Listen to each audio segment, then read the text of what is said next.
Bienvenue ici, dans Naître à la maison. Moi, c'est Jade. Je me suis révélée doula en devenant maman et je pourrais bientôt être auprès des femmes pour exercer ce fabuleux métier. Je souhaite par ces épisodes donner de la confiance aux femmes, en elles, en leur corps, leur rappeler à quel point elles sont fortes, puissantes, sauvages, et pour les aider dans leur cheminement. Je veux donner la parole aux femmes ayant enfanté chez elles, pour qu'elles puissent garder une trace indélébile de leur récit de naissance, et pour que leurs mots résonnent comme un apaisement pour les mots, souvent incompris. Je vous souhaite maintenant une très bonne écoute et n'oubliez pas les mamas, chaque naissance est unique. Bonjour à toi, bienvenue, merci de venir raconter de son expérience. Donc je vais te laisser te présenter pour me dire un petit peu qui tu es. Ok, et bonjour, merci à toi de venir m'écouter pour cette belle histoire. Je suis Aurélia, j'ai 38 ans, je suis mariée avec Adrien qui a bientôt 38 ans aussi. Nous sommes les heureux parents de 3 enfants.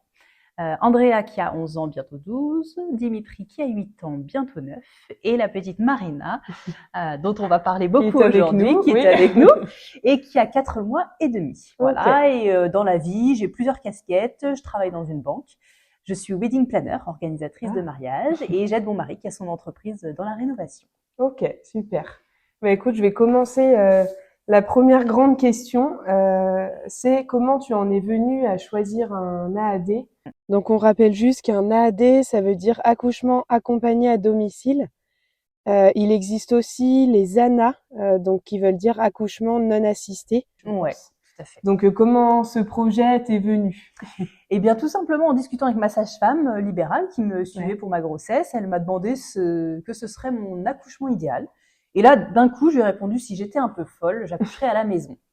Et là, elle m'a dit, mais pas du tout, pas du tout. Écoute, je te propose de rencontrer une personne qui fait des accouchements assistés à domicile. Ouais. Et puis après, d'en discuter avec elle, voir si ça te parle ou pas. Et donc de là est née la rencontre avec cette sage-femme, qui s'appelle Elena, que j'ai rencontrée, avec mon mari qui était pour le coup contre, mais on va en parler, on va en parler tout à après. Donc de là est né ce projet de l'accouchement assisté à domicile. Et toi, c'était quelque chose qui t'appelait un petit peu parce que les 2 autres accouchements, t'avais pas forcément... Non, c'était en fait, pas... c'est arrivé vraiment par hasard. Vraiment, quand elle m'en a parlé comme ça, j'ai eu un espèce de petit déclic. Mes 2 premiers accouchements ont été des accouchements, ce qu'on appelle les accouchements médicalisés, un peu classiques. Assez classique, même si j'en garde un très bon souvenir. Mais je pense que c'est peut-être la maturité ou l'expérience qui a fait que j'avais envie de sortir du cadre et de quelque chose complètement différent. Alors, quand on était à se projeter, à aller dans les rêves, on se dit, allez, soyons faisons-le, allons explorer cette piste. Quoi. Ok, donc c'était vraiment quelque chose de nouveau que tu voulais... Complètement nouveau. Ok, ça marche. Au niveau de tes démarches, parce que quand on choisit ce parcours-là, qu'est-ce que tu fais? Parce que c'est vrai que c'est assez différent du parcours habituel.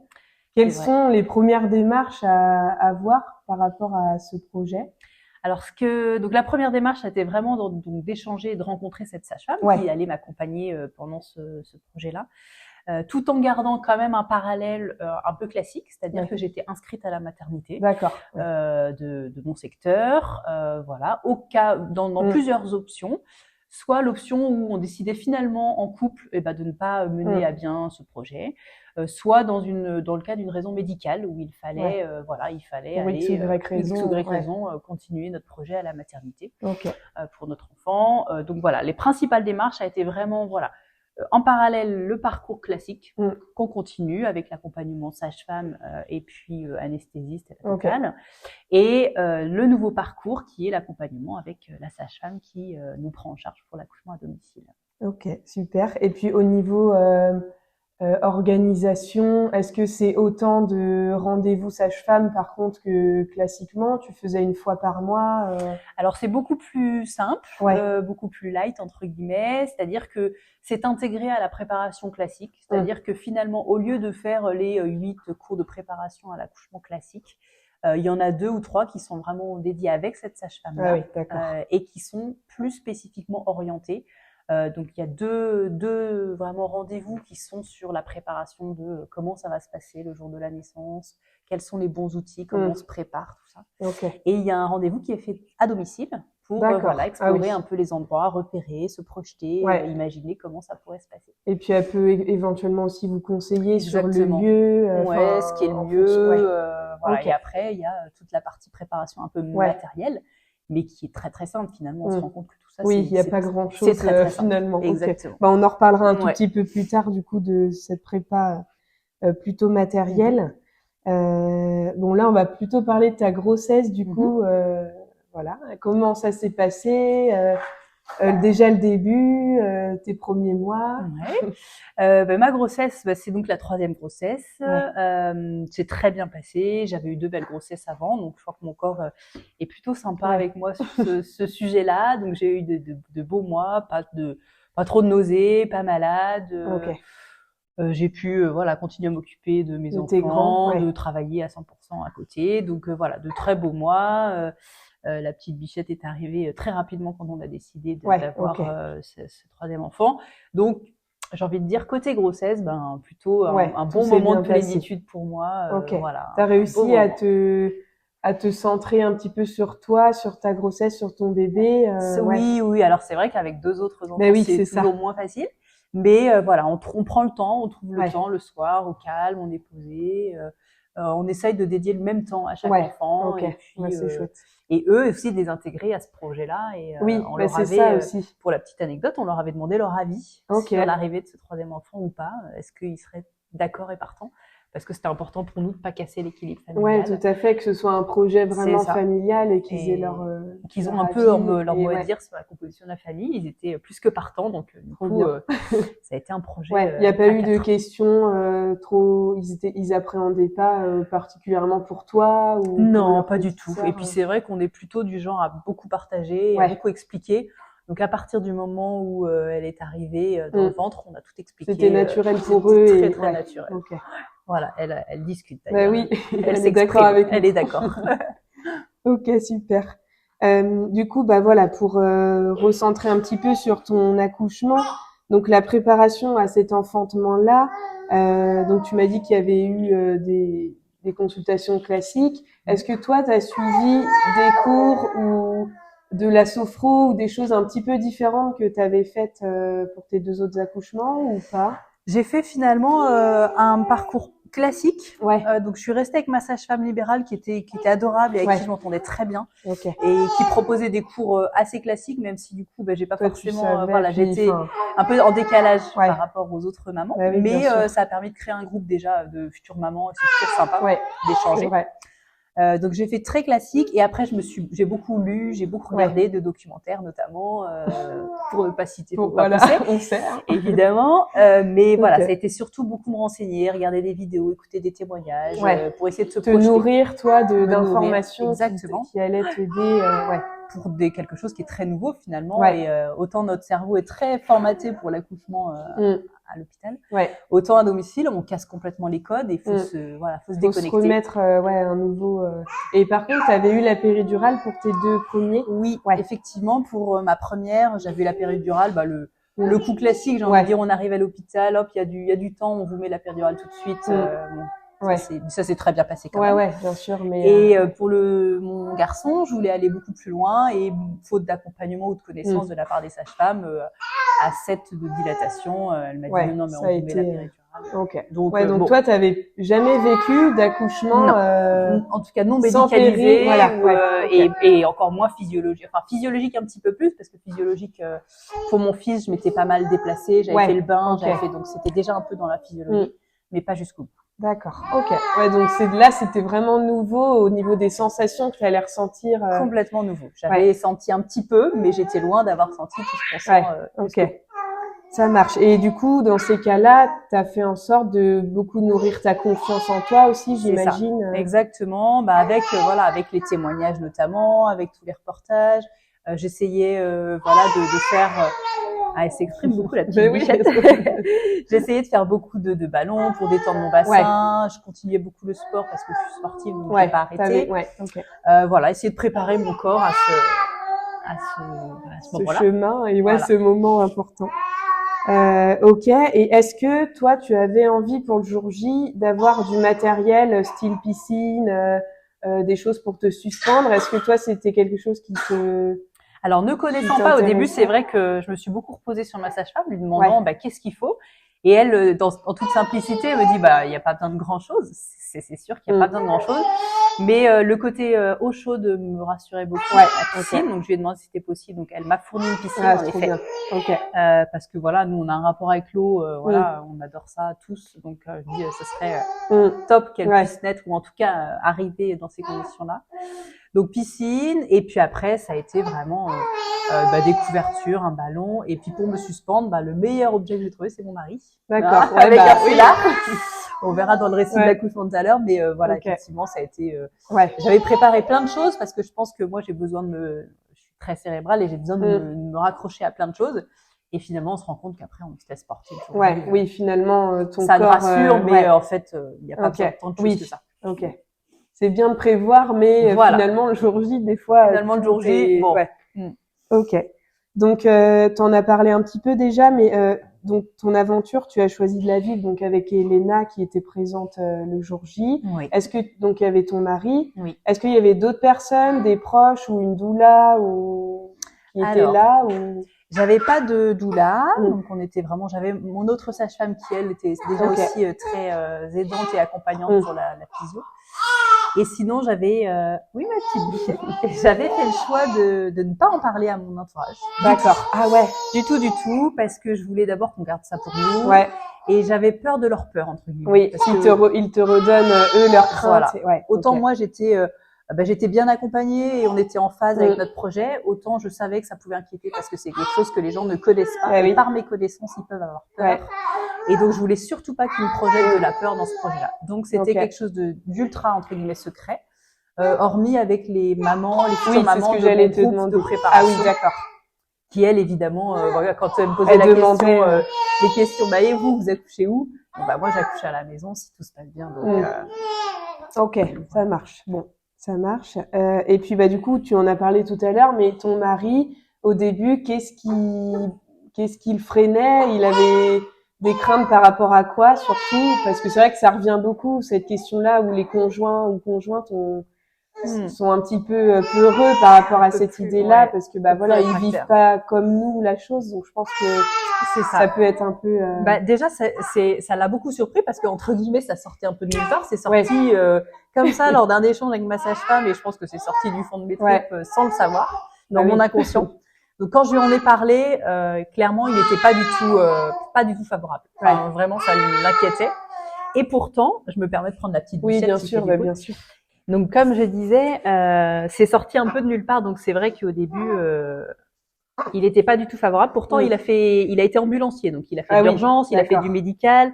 Donc il n'est pas du tout sensible dans tout ce qui est médical. Donc il y avait pas vraiment de fond d'inquiétude, mais c'était c'est pas un cadre normal, et si il se passe ça, et si. Il y avait beaucoup de questionnements. Le questionnement autour du bébé, autour de ça peut aller vite, il peut se passer des choses, tous un petit peu tout ce qu'on a tous en tête avant de se renseigner sur l'accouchement assisté à domicile.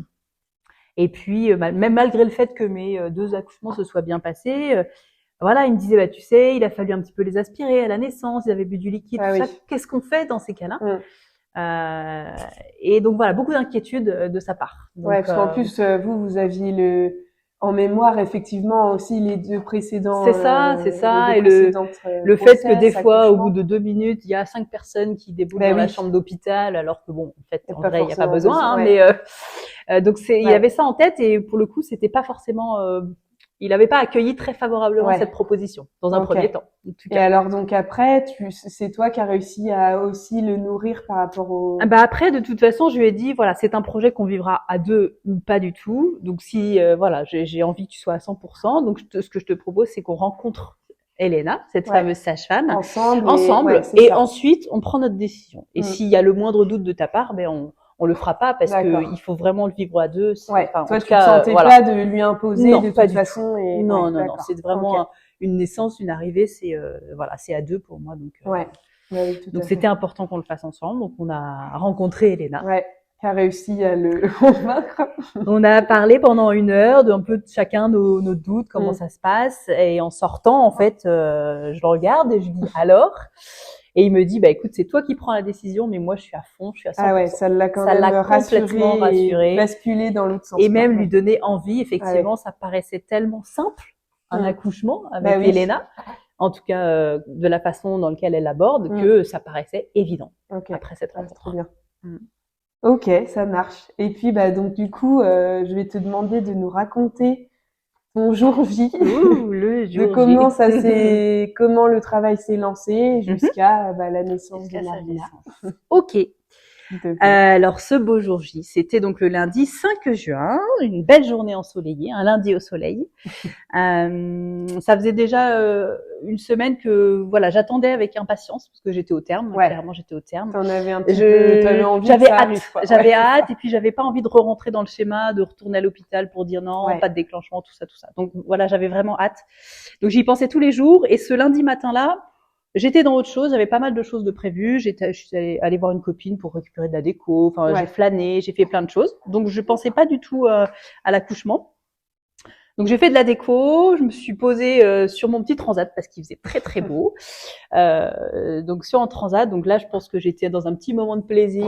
Tu t'es accordé un petit temps. Je me suis accordé du temps pour moi tranquille et à penser à rien. Et je pense que clairement ça a joué parce qu'on on sécrète de l'ocytocine naturelle à se faire plaisir tout seul, tranquille sur mon petit transat. Donc vers 4 heures, j'ai entendu un premier petit coup à la porte. J'ai dit, tiens, il y a quelque chose qui se passe, mais rien de rien de très alarmant. Donc je dis bon, bah pourquoi pas, ça peut être ça. Un deuxième, 5 minutes plus tard, je dis bon, je dis dans le doute, je vais aller me préparer. Donc c'est-à-dire préparer, j'avais à cœur de d'avoir pris une bonne douche, d'être prête, d'être habillée avec la petite tenue que j'avais choisie. Tout ça, je dis bon, dans le doute, de toute façon, je me prépare. Et puis si c'est pas ça, je suis chez moi, j'ai pris ma douche, j'ai fait mon shampoing, je suis prête au cas où, puis je serai belle pour les enfants quand ils arrivent.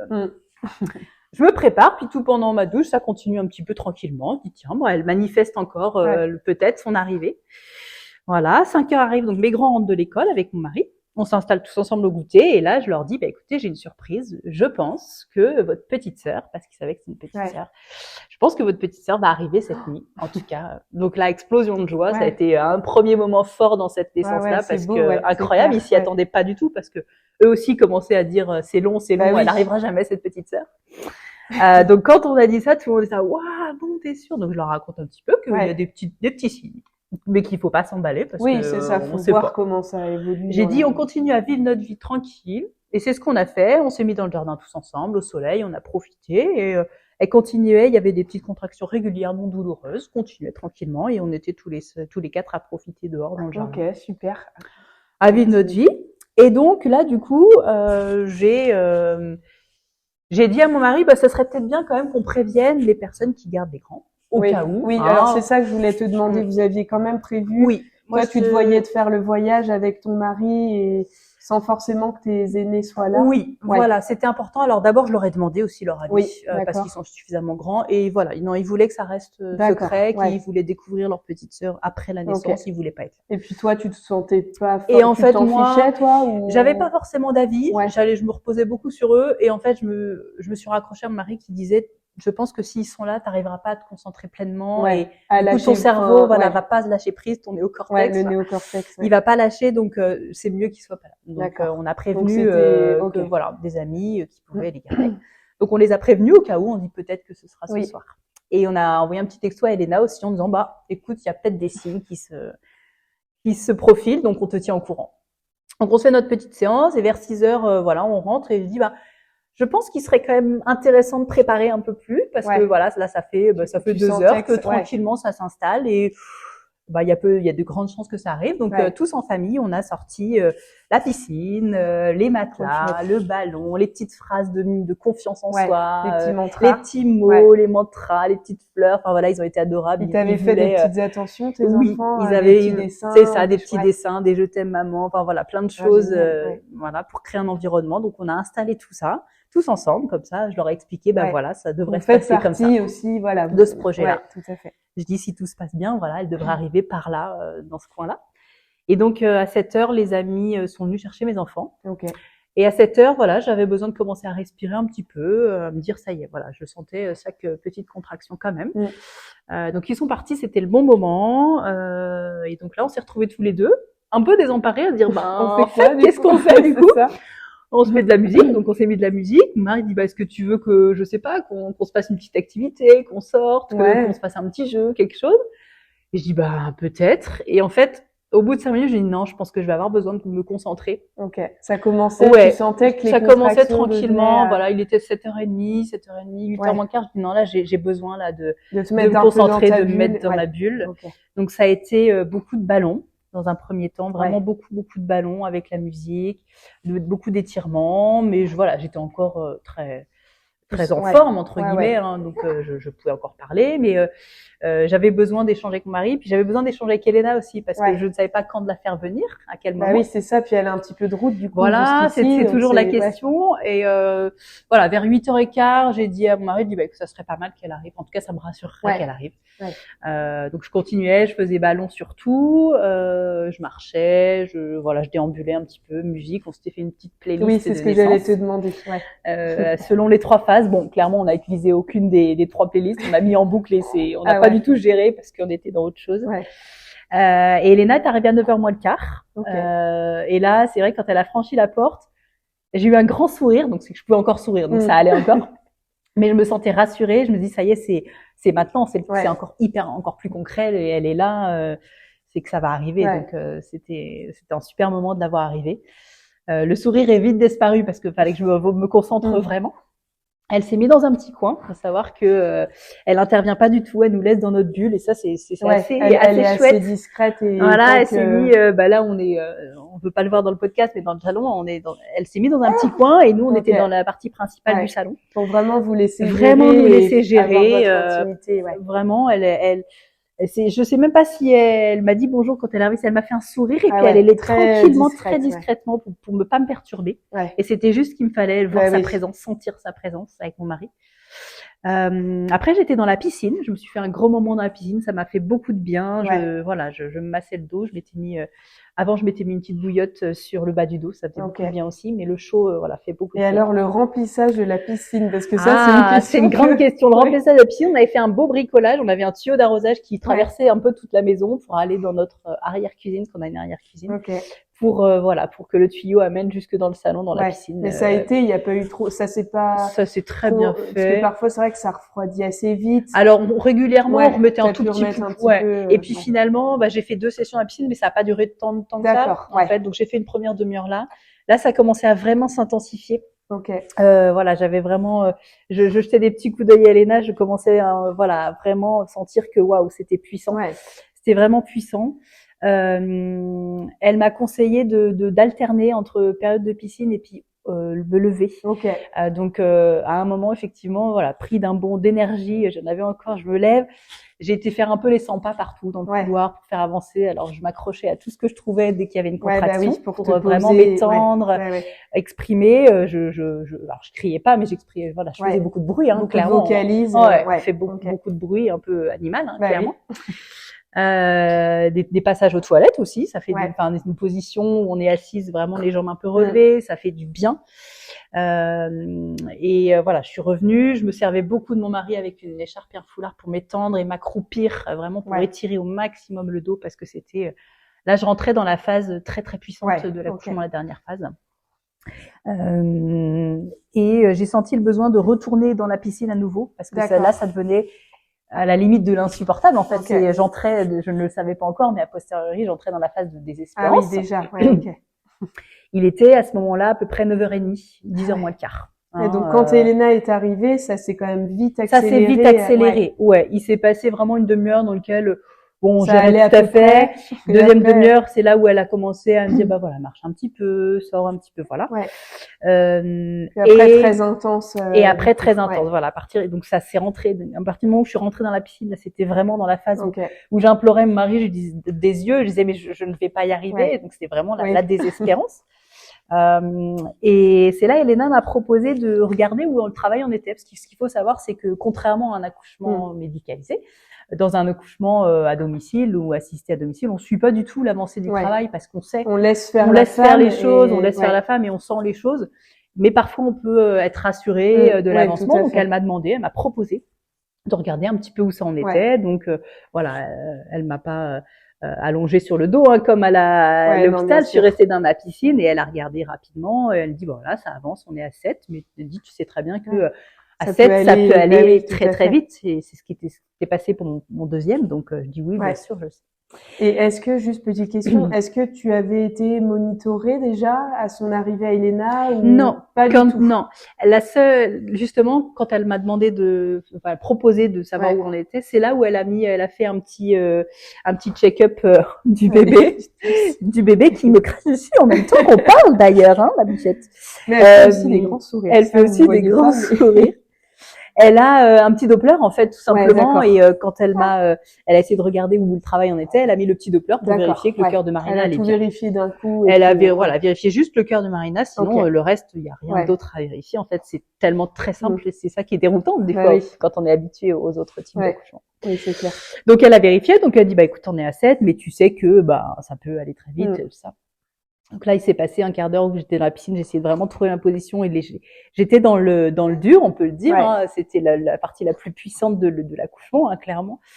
Et là, est-ce que dans la piscine à ce moment-là, est-ce que tu changeais de position? Est-ce que tu t'agrippais à ton mari? Oui, j'étais beaucoup agrippée à mon mari. Je me mettais sur le côté, sur le boudin de la piscine, sur les rebords. Mais c'est la phase où j'avais vraiment de plus en plus de mal à trouver la bonne position. D'accord. Alors, Elena me conseillait, elle dit, écoute, ça marchait plutôt pas mal. Essaye un peu sur le côté, essaye accroupi. Et c'est là où j'avais les moments des fois où je me laissais embarquer, me laisser embarquer une ou deux fois par les contractions et là je me ressaisissais vite en disant non, faut pas que je me laisse embarquer par les contractions. Il faut pas que t'aies peur. Non, il faut que je sais ce que c'est, je sais, donc je me lisais mes petites phrases, je disais non, je sais à quoi servent les contractions. T'arrivais à te recentrer un petit peu sur ton. Ça m'arrivait 2 fois et les 2 fois je leur ai dit d'ailleurs. J'ai dit, oh là, je me suis laissée embarquer par la douleur, là, ça va pas, il faut que je me ressente. Donc, j'étais quand même suffisamment concentrée pour ça, hein, ma vie. Et là, au moment où j'étais vraiment en disant, là, waouh, c'est pas possible, Elena me dit, attention, surtout, ne t'inquiète pas, sois complètement off entre les contractions. Lâche tout, enfin, vraiment lâche tout. Et c'est vrai que ça m'aide, donc ça m'a beaucoup aidé. De dire oui, il faut vraiment que je me pose entre 2 contractions. T'avais des petits moments de pause, quand même, parce que des fois c'est vrai que ça s'enchaîne. Alors ça s'enchaîne, mais ça doit être de 1 minute. Donc rien que la minute où on est complètement détendu, ça mine de rien, ça m'a fait passer un petit quart d'heure. Et ça a fait beaucoup de bien. Et là, elle me regarde, elle me dit, est-ce que tu veux essayer de la pousser? Et il s'était passé 20 minutes depuis le split test, depuis le fait qu'elle m'ait dit j'étais assise. Je dis je sais pas. Peut-être, j'étais un peu déroutée, je dis oui, je sais pas. Elle dit écoute, c'est pas ton premier enfant, donc si ça se trouve en la poussant, elle va tranquillement faire son dernier bout de chemin et je dis écoute, volontiers. Elle dit écoute, je te propose de sortir de la piscine si tu veux. Donc entre 2 contractions, je me lève, je fais une contraction, je me concentre et là en me levant, je sens sa tête. Ah ouais. Et là, qui est présente, en tout cas, je la sens sa tête. Et là, je dis, ça y est, en fait, elle est là. Et là, ça m'a redonné vraiment un gros coup de boost. Tu dis, ça y est, on est à... Yes, c'est le moment. Et jusqu'ici, c'était un peu abstrait. J'avais pas touché. C'est vrai que j'avais pas touché entre mes jambes pour voir où elle était. Et le fait d'être debout, là, on la sent complètement. Ça a totalement, ça l'a fait aussi descendre. Ça l'a fait descendre. Elle a pris sa place. Donc, je suis sortie de la piscine. Oui, ma biche. Je suis sortie de la piscine. Je me suis mis debout et là, j'ai ressenti vraiment l'envie de, effectivement, de la pousser. Donc, je me suis mis debout. Donc, j'ai poussé debout. Ça a été très intense. Là, je pense que la douleur s'est complètement évacuée. Enfin, je n'étais plus du tout là-dedans. C'était plus de la douleur, c'était de la concentration. Et je me suis semi-assise et là, je crois que j'ai complètement... Alors, c'est pas que j'ai perdu connaissance du tout, c'est que j'étais tellement dans ma bulle que je ne calculais plus du tout ce qui se passait autour de moi. Il y a eu un monde entre... Il y a eu une espèce de double, de passage où je n'entendais plus rien. Donc et à un moment, on m'a sorti de ce monde-là. Ça a été très très rapide. Hein. Et là, Elena dit, elle est là. Et mon mari dit, regarde, elle est là. Ça y est, ça t'a un petit peu ramené aussi. Et voilà. Et effectivement, j'ai ouvert les yeux. Elle était sur mon ventre. Et toute cette partie de poussée, j'étais tellement concentrée T'as pas réalisé sur le coup Pas du tout. qu'elle arrivait là? Non, pas du tout. Et j'ai réalisé quand Elena l'a posée sur mon ventre, parce que c'est ce que je voulais. Et je voulais que ce soit elle qui la pose sur le ventre.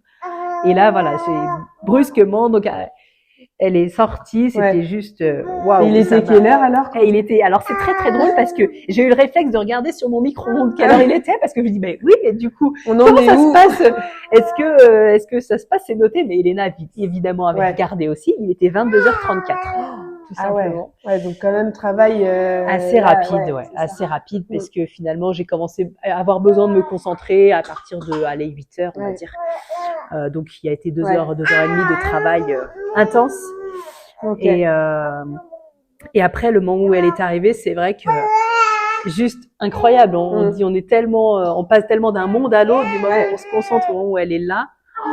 Et en même temps, il se passe pas beaucoup de temps, effectivement, mais toi, t'es tellement dans la bulle, concentré sur le corps qui pousse de lui-même, hein, clairement, qui se concentre tout entier pour sortir. Et est-ce que tu avais perdu les os ou à un moment donné? Quand elle m'a dit où j'en étais, j'avais pas perdu les os. C'est pour ça qu'elle m'avait dit essaye de te lever un petit peu, peut-être pour faire jouer la pesanteur, et puis que je vais me lever comme ça, la petite bichette, elle va bien. Comme ça, elle m'a dit la pesanteur va faire que ta poche des os va peut-être se rompre. D'accord. Et du coup, ça va peut-être accélérer.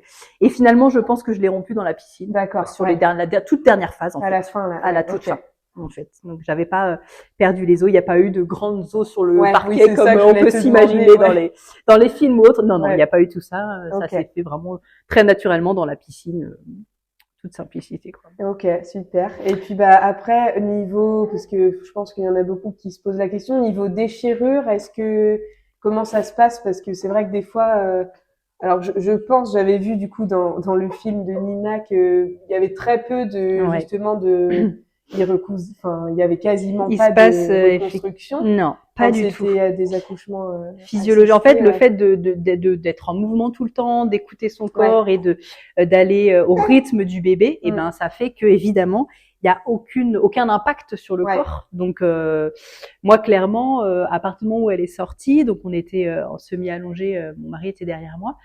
On s'est déplacé pour sortir le placenta, on s'est mis à un autre endroit, je me suis levée tout simplement. Oui, tout de suite. Je me suis levée, j'avais donc bébé et puis placenta toujours à l'intérieur, accroché au cordon. Voilà, c'est ça, c'est ce que j'allais te dire. Accroché au cordon pour on se mettre dans une position plus confortable pour pouvoir ensuite faire la délivrance donc du placenta. Et effectivement, mon corps, il était tout de suite opérationnel entre guillemets, il s'est rien passé. Non, c'est le côté physiologique. Oui, c'est que t'as pas besoin, c'est ton corps qui sait et tu pousses pas démesurément. Non, on laisse faire les choses, on est dans des positions adaptées et du coup, il y a pas du tout d'impact négatif sur le corps comme j'ai pu avoir moi dans mes 2 précédents accouchements par exemple. Et donc là, ton souhait, c'était d'attendre que le cordon arrête de battre. En fait, là, j'étais tellement dans ma bulle que j'ai laissé faire Elena. Voilà, donc elle m'a dit, on va couper le cordon. Enfin, si Adrien veut couper le cordon, donc s'il voulait le faire. Donc il a coupé le cordon et après j'ai délivré le placenta. Ça s'est fait assez naturellement. Et moi, j'étais dans ma bulle, scotchée à ma petite princesse qui était sur moi. J'ai laissé à Adrien cette partie cordon. On a gardé les ciseaux qui ont servi à couper. Nous il a dit de toute façon je vous les laisse parce que c'est des kits en fait c'est des kits qui ne servent qu'une fois. Donc pour le souvenir, on a gardé le petit ciseau qui a coupé le cordon. Et voilà, je pense que on n'a pas laissé le cordon très longtemps. Mais et la délivrance s'est faite assez rapidement. Et la délivrance, s'est faite assez rapidement. C'est Elena qui m'a guidée. Moi, je faut savoir que j'avais un placenta en 2 parties. D'accord. Mais il y a tout s'est très bien passé. Tout s'est très bien passé. Et c'est vrai que quand des fois on entend aux maternités, aux cliniques dire attention, un placenta comme ça, tout ça. Non, il y avait aucun impact. Ça s'est très bien passé. Et puis ton corps, pareil, il a su l'expulser très bien parce qu'il n'y avait pas de tout était naturel. Tout était naturel, ça s'est fait naturel. Le bébé était sur moi, je produisais mon ocytocine, le bébé on l'a mis au sein aussi. Oui, c'est ce que je voulais te demander. Donc voilà, toutes les conditions étaient respectées pour que le corps il continue à oh là là, on vous explique pas ce qui se passe en coulisses, mais alors c'est une vraie catastrophe de bavouserie de bébé. Donc oui, à partir du moment où on respecte le corps, de toute façon, ouais. voilà, tout se fait naturellement et ça se fait vite et bien, donc sans douleur, enfin sans douleur. Ouais, sans impact douloureux pour le corps, hormis de ce qui est normal, quoi. Et donc après, Elena, elle reste à peu près jusqu'à quand en fait Alors c'est très variable selon un peu le couple, l'expérience du couple aussi. Nous, donc Marina est née à 22h34. On est resté vraiment 5 minutes, 10 minutes dans les mêmes conditions, placenta, délivré, etc. Et après, on a changé d'endroit parce que j'avais préparé une autre petite pièce pour nous poser avec le canapé, se reposer un peu plus. Donc on s'est tous levés, on est allé dans une autre pièce. Voilà, comme ça, on l'a mise au sein tranquillement. Et puis pendant ce temps-là, mon mari est allé un petit peu, ranger les 2-3 petites affaires. Voilà, concrètement, il a pris les 4 coins des draps et hop, il a mis tout à la poubelle. Et on est resté pendant une demi-heure, 3/4 d'heure, tous les deux avec Adrien et Marina. Pendant ce temps-là, la sage-femme Elena donc remplissait les papiers certificats de naissance. Préparait les petites choses et elle est partie très très vite. Elle est partie au bout de rapidement quand même en famille. Elle nous a fait des photos, tranquillement sur le canapé tous les trois. Elle a regardé deux trois fois Marina, mais elle dit de toute façon tout va bien, vous avez l'expérience. Donc elle est partie 1 heure après la naissance. Et on s'est retrouvés du coup tous les trois. Alors là aussi c'est très déroutant parce que quand on a l'habitude entre guillemets d'être tellement surveillé à la maternité, on peut servir, on vient de déranger assez souvent. Là c'est tellement zen, on est tellement dans le silence, dans le calme. Bébé pleure pas, on est tous les trois, on continue. On avait bu un coup pendant l'accouchement aussi parce que effectivement on s'empêche pas de boire ou de manger. On s'est fait notre petit repas en grignoterie après l'accouchement et puis après on est allé dans notre chambre faire notre première nuit tous les trois à la maison. Tout naturellement, quoi, comme si elle avait toujours été là. C'était très simple. Très simple, en fait. C'est tout naturel et du coup, tu me regardes. Et est-ce que toi, t'as trouvé une différence par rapport justement à ton postpartum à la maison qu'à la maternité? Est-ce que ça a beaucoup... Ça a rien à voir. C'est juste le jour et la nuit. Déjà, de par le fait que on est chez soi, donc on a tout à proximité. Donc c'est-à-dire que moi, avant de me coucher, j'ai pris ma douche dans ma douche. Je me suis habillée avec mes vêtements et si j'étais pas bien, je le changeais tout de suite. Enfin, et voilà, déjà j'étais très très bien en termes de confort et d'équipement. J'avais tout ce qu'il fallait. J'ai dormi dans mon lit avec mes oreillers, et une bonne nuit. Enfin, évidemment, on était avec mon mari. Alors, on n'a pas dormi parce qu'on était tellement focalisés pour la regarder, la découvrir, la rencontrer. Mais peu importe, on était dans notre chambre, on était chez nous. Et puis ce qui a fondamentalement été différent, c'est que le lendemain, donc on racontera peut-être la rencontre avec les grands, mais dès le lendemain matin, j'ai pris mon petit déj avec tout le monde, j'ai pris mon déjeuner. Enfin, ça n'a tout était simple. Tout est simple. C'est ça. T'as tout on reprend. Je vais pas dire qu'on reprend une vie normale tout de suite, parce que au contraire, la vie a complètement changé avec l'arrivée d'un 3e enfant. Mais en termes de conditions physiques et puis de mental, de morale, on est sur notre petit nuage, tout est simple, tout est facile, on est entre nous, on prend les décisions qu'on veut, on fait ce qu'on veut au moment où on a décidé, donc tout est facile, quoi. On se dit, on n'a personne pour nous dire, attention, elle a pas mangé, là, elle a pas machin, il n'y a pas de pression et vous faites comme on fait ce qu'on veut, on l'écoute, on avait l'expérience, on savait comment ça se passait aussi. Le premier jour, elle a dormi pendant 6 heures, très bien, elle a dormi pendant 6 heures, elle vient de vivre un voyage extraordinaire, on l'a laissée et on l'a pas réveillée parce qu'il fallait qu'elle mange, quoi. Donc, il y a eu une visite par contre le lendemain ou pas d'une sage-femme? Non plus. En fait, là c'est pareil. Donc là, Elena, c'est elle qui assure le suivi post-naissance. Et elle fait en fonction de nous, en fonction de notre besoin. Donc j'ai envoyé un petit texto le matin, elle m'avait dit tu me fais le débrief de la nuit, savoir comment ça va. Donc tout allait bien, que ce soit pour elle ou pour moi, c'était un déroulé. L'allaitement s'était bien mis en place. Moi j'avais été capable de prendre ma douche, tout ça. Donc il y avait tout était ouvert. Donc elle est revenue, donc Marina elle est un lundi soir. Elle est revenue nous voir le mercredi midi. D'accord. Donc voilà, c'est ça la grosse différence oui. aussi. Il n'y a pas de pesée, il n'y a pas de test jaunisse. Non, tout ça, on fait rien, on les laisse vivre entre guillemets et elle était en pleine forme et elle est toujours en pleine forme quoi. Et de toute façon, il y avait qu'à la regarder pour voir qu'il y avait aucun souci quoi. Ok. Ouais, ça c'est chouette. C'est incroyable. Pas être dépendant aussi de. Enfin, c'est vrai que quand on est à la maternité, on n'a qu'une envie, c'est de rentrer chez soi. C'est ça, de retrouver son dépendant confort. du poids, alors que ça c'est pareil, ils perdent du poids et c'est physiologique au début. C'est ça. Et puis, j'ai envie de dire, le postpartum a clairement, les conditions de la naissance ont un impact aussi sur les bébés parce que elle, en l'occurrence, n'a quasiment pas perdu de poids là, à la naissance. Ah ouais. Elle a tout de suite repris son poids et elle a explosé la courbe de naissance, une courbe incroyable. Ouais. Donc comme quoi les conditions font que ça joue beaucoup aussi. Ça joue énormément. Et donc la rencontre avec les grands, incroyable. Donc en fait, on est allé les chercher, enfin c'est mon mari qui est allé les chercher au petit déjeuner, enfin vers 8h30 9h. Donc moi j'étais au taquet, j'attendais que ça, donc j'étais dans la chambre avec Marina. Et donc voilà, on a filmé ce moment parce que c'était juste incroyable. Et voilà, ils étaient plein d'émotions, impressionnés.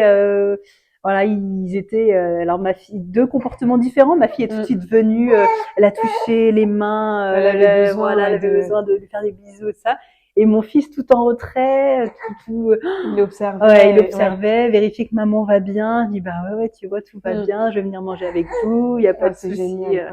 Donc à un moment, là c'est pareil, un moment qu'on peut pas vivre en maternité parce qu'il peut faire chaud dans les salles, parce qu'on peut être dérangé par l'infirmière qui vient vérifier qu'elle a tété. Enfin voilà, tout ça il y avait pas. Après tes grands là, ils pouvaient. Oupsie, petite babouille.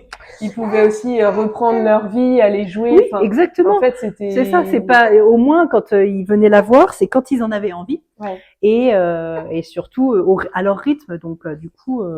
Ils avaient effectivement leur jeu, ils pouvaient leur prendre leur petit déj tranquille, revenir nous voir. Nous, ils étaient libres de faire ce qu'ils avaient envie. Sans être enfermés dans une petite chambre de 10 mètres carrés où il fait chaud. On a bichette.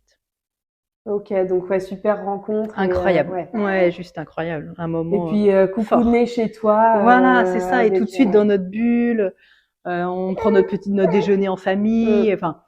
Comme si elle avait toujours été là, en fait. Elle faisait partie. C'est ça. Elle était dans le ventre avant et là maintenant elle est là et on continue. Et c'est rassurant pour les enfants aussi de voir que la vie, elle est toujours pareille pour eux, même s'il y a un nouveau membre dans la famille. Voilà, on est toujours à manger tous ensemble, on est toujours à passer du temps avec chaque enfant. C'est génial. Ça c'est top quoi. Ça c'est top. Ok, bah super. Est-ce que tu as d'autres choses à nous dire sur le après? Non, il n'y a pas eu de. Après, ce qui est rigolo, c'est l'annonce. Bah oui, du coup, alors oui, c'est ça. Comment l'annonce aux proches qui nous disent, alors du coup, pour combien de temps t'es à l'hôpital? Je dis, je suis pas à l'hôpital en fait. Ah oui, du coup, t'as dû. Personne ne le savait. Personne ne savait. Et de la naissance, quoi. Et là, ça a été donc la double. Je pense qu'il y a eu les émotions à leur comble pour nos parents notamment, qui déjà très émus d'avoir cette nouvelle naissance. Et encore plus coaché de dire t'es à la maison, faudra que tu nous racontes ça. Oh là là, heureusement, beaucoup ont dit heureusement qu'on le savait pas avant, on se serait inquiété, clairement. Donc là tu te dis j'ai bien fait d'être dans ma bulle tranquille. Et quelques jours plus tard, quand ils sont venus voir Marina, on leur a raconté tout ça et en fait je pense qu'on a fait changer aussi d'avis les gens sur ce mode d'accouchement. Changer les visions de parce que c'est par méconnaissance en fait que les gens se disent mais non mais accoucher à domicile c'est fait pour les entre guillemets les bobos ou enfin je sais pas ce qui se passe dans la tête des gens mais en tout cas l'accouchement à domicile est un peu pas diabolisé mais je vois ce que tu veux dire. On a l'impression que c'est pour des gens en marge de la société qui font des choix à contre-courant complètement alors qu'en fait il suffit juste de se renseigner sur ce que c'est, de connaître le corps, c'est ça. Et puis moi, aujourd'hui, je suis fervente défenseuse de tout ce mode d'accouchement-là, mais pas forcément à domicile, mais en tout cas physiologique. Parce que je vois tellement de choses maintenant sur les récits d'accouchement, maintenant que je suis un peu éclairée sur la naissance. Ça me fait tellement mal au cœur de voir quand une naissance se termine, entre guillemets, ce que je considère mal, alors que ça aurait pu très bien se passer en connaissant vraiment le déroulement d'un accouchement, la physiologie. Et ça, maintenant, c'est vrai que je le clame haut et fort à qui veut l'entendre maintenant, parce que je trouve ça tellement dommage de rater la rencontre avec son bébé. Que, et puis comme tu dis, il y a tellement d'avantages, que ce soit pour le bébé qui naît dans des conditions ultra favorables, pour toi aussi, pour ton conjoint. c'est un moment qui c'est- reste fort et il n'y a Ouais. pas de, il y a pas d'amertume après, il n'y a Ouais. pas de bobos, de séquelles, de choses. Voilà, tout va bien pour tout le monde. Et Ouais. donc, ça, c'est juste pour démarrer dans la vie. C'est ce qu'on souhaite à tout le monde, quoi. Clairement. Hein, parce Bah, que- il y a eu des chiffres, alors je saurais pas te les redire, mais également aussi sur les dépressions postpartum. Et a priori, quand c'est des accouchements à la maison, il y a très très peu Bien sûr. Ça de m'étonne- baby ouais. blues ou de dépression postpartum parce que tout est fluide, C'est ça, tout est naturel. Il n'y a Ouais. pas de gros, c'est pas un gros Big Bang. Alors Bah non, évidemment, il y tout a à l'arrivée des nouvelles êtres dans la famille, mais ça se fait tellement dans des conditions naturelles que bah oui, on est tellement entouré, on n'est pas brusqué, on n'est pas pris entre deux feux sur des conseils des fois qui se veulent être bienveillants mais qui sont pas forcément adaptés à la maternité. Donc voilà, moi ce que je retiens, c'est clairement voilà, faut écouter son corps et se renseigner surtout, savoir comment ça se passe. Oui, par contre, c'est important, je pense, que d'avoir les connaissances, il faut connaître. Voilà, des phases et pas se laisser corps. porter par ce qu'on peut nous dire, parce que on peut faire des choix. Alors on peut tout à fait faire le choix d'accoucher en maternité avec une péridurale. Enfin, ça oui, ne bien pose sûr, pas de ça souci. reste des choix. Il faut pas du tout diaboliser ce mode d'accouchement-là, mais il faut savoir ce que ça engendre et il faut comprendre ce que ça fait dans le corps et quels sont les mécanismes du corps et comprendre que bah accoucher ça a toujours été naturel en fait. Hein, ça fait peu de temps finalement sur l'échelle de l'humanité que c'est médicalisé. Bah oui, je crois que ça fait qu'une cinquantaine d'années. C'est ça, dans les années 50, 60. Donc avant, bah, je pense que la population s'en portait très bien. Hein, donc voilà, faut surtout se renseigner et se laisser la possibilité de vivre ce moment magique autrement ou en tout cas plus simplement que ce qu'on peut le faire aujourd'hui. Ouais, c'est vrai que c'est tellement simple quand on y pense. Mais oui, c'est ça, c'est et notre grande prêtresse qui s'appelle Nina Nahr là-dessus sur le sujet, il dit ben oui, enfin l'envie de pousser ou l'envie d'accoucher, c'est le corps sait faire comme il sait vomir, comme il sait aller à la selle. Enfin ça paraît bête comme image, mais c'est vrai, c'est représentatif. Notre corps il sait faire, il sait faire un bébé. Il fait le bébé qui sera capable d'expulser, hein, il sera pas trop gros, il sera pas voilà. Donc voilà, laissons faire un peu notre corps. Quoi. Voilà. Bah, c'est top. Bah, en tout cas, je te remercie beaucoup de avec m'avoir grand raconté plaisir. tout ça, de ton témoignage, et puis bah j'espère encore rencontrer beaucoup de femmes bah, comme toi. Je le souhaite, je souhaite que ça se développe de plus en plus, que ça bouge et que c'est en train, mais bon, on a besoin encore d'intégrer, je pense. Oui, on a besoin de casser un peu les codes. On a besoin de sortir du chemin qui nous est tracé, voilà, sur le sujet de la maternité, de sortir un peu du cadre. C'est ce qu'il faut faire. Tout à fait. Bah, merci Aurélia en tout cas. Avec grand plaisir. Et puis bah, à très vite. Ouais, merci beaucoup.